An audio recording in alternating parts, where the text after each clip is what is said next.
नमस्कार। आदरणीय बुवा आमा, दिदीबहिनी तथा दाजुभाइहरू, म आज एक अत्यन्त संवेदनशील घडीमा तपाईहरू सामु उपस्थित भएको छु।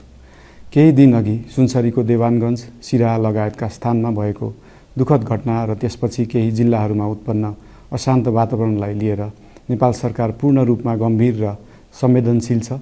यस दुःखद घटनामा परि निधन हुनुभएका हाम्रा नागरिकहरू जयप्रकाश मेहता, ओम प्रकाश मेहता र गणेश यादवप्रति म भावपूर्ण श्रद्धाञ्जली अर्पण गर्दछु। साथै शोक सन्तप्त परिवारजनहरूमा नेपाल सरकारका तर्फबाट गहिरो संवेदना व्यक्त गर्दछु। घटनामा परि घाइते हुनुभएका सम्पूर्ण नागरिकहरूको शीघ्र स्वास्थ्य लाभको कामना गर्दछु।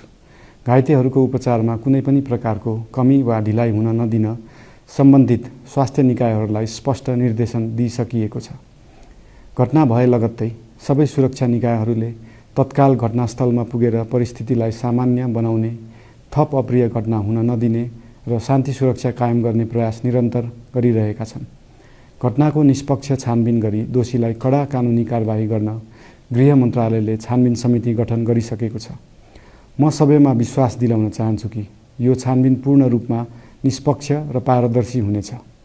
घटनामा संलग्न दोषी जो कोही भए पनि कानुनी दायरामा ल्याउन सरकार प्रतिबद्ध छ। अवस्था थप नबिग्रियोस्, कुनै पनि नागरिकको जनधनको क्षति हुन नपाओस् र स्थानीय स्तरमा विश्वासको वातावरण बनोस् भन्नका लागि नेपाल सरकार निरन्तर क्रियाशील छ। परिस्थिति सामान्यीकरण गर्न केन्द्र स्तरमा सर्वदलीय बैठक आह्वान गरी गहन छलफल गरिएको छ। स्थानीय तहसम्मै जनप्रतिनिधि, नागरिक समाज, विभिन्न धार्मिक गुरुहरू, समुदायका अगुवा तथा सामाजिक व्यक्तित्वहरूसँग निरन्तर संवाद भइरहेको छ। स्थानीय स्थितिको प्रत्यक्ष अनुगमन गर्न, पीडित पक्षसँग संवाद गर्न र शान्ति सुरक्षालाई थप सुदृढ बनाउन गृहमन्त्री स्वयं सो स्थानमा पुगिसक्नु भएको छ। साथै देशको समग्र शान्ति सुरक्षाको अवस्थाबारे गम्भीर समीक्षा गर्न राष्ट्रिय सुरक्षा परिषदको बैठक बसी परिस्थिति अनुसारका आवश्यक निर्णयहरू समेत गरिसकिएको छ। यस्तो संवेदनशील घडीमा सामाजिक सञ्जाल वा अन्य माध्यमबाट असत्य, अपुष्ट सूचना, अफवाह, घृणा फैलाउने सामग्री वा समुदायबीच वैमनस्य बढाउने अभिव्यक्ति प्रचार प्रसार नगराउन अनुरोध गर्दछु।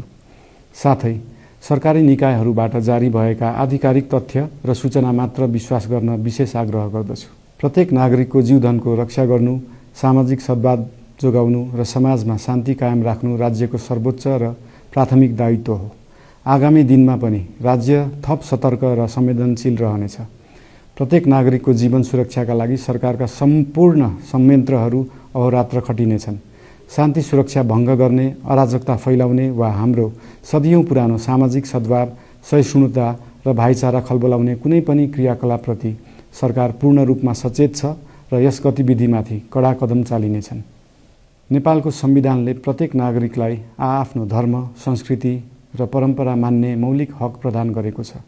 यो संवैधानिक दायित्व निर्वाह गर्न सरकार पूर्ण रूपमा प्रतिबद्ध छ। धर्म समाजलाई आपसमा जोड्ने र प्रेम बाँड्ने शक्ति हो।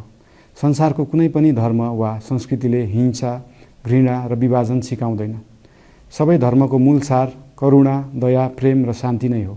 देशको कुनै एक स्थानमा भएको अनपेक्षित र दुःखद घटनालाई लिएर कुनै सिङ्गो समुदायलाई आरोपित गर्नु र देशका अन्य भूभागमा समेत त्यसको प्रतिशोधको आगो फैलाउनु कुनै पनि दृष्टिकोणबाट न्यायोचित वा न्यायसङ्गत हुन सक्दैन। आदरणीय बुवा आमा, दिदीबहिनी तथा दाजुभाइहरू, हाम्रो इतिहास साक्षी छ कठिनभन्दा कठिन र अप्ठ्यारो परिस्थितिमा पनि आपसी एकता, सहिष्णुता र विवेक नै हाम्रो सबैभन्दा ठूलो शक्ति बनेका छन्। हामी सबैले जिम्मेवार नागरिकको भूमिका निर्वाह गर्दै यो सुन्दर र शान्त नेपाली आकाशमा मडारिएको अशान्तिको बादल हटाउनु पर्नेछ।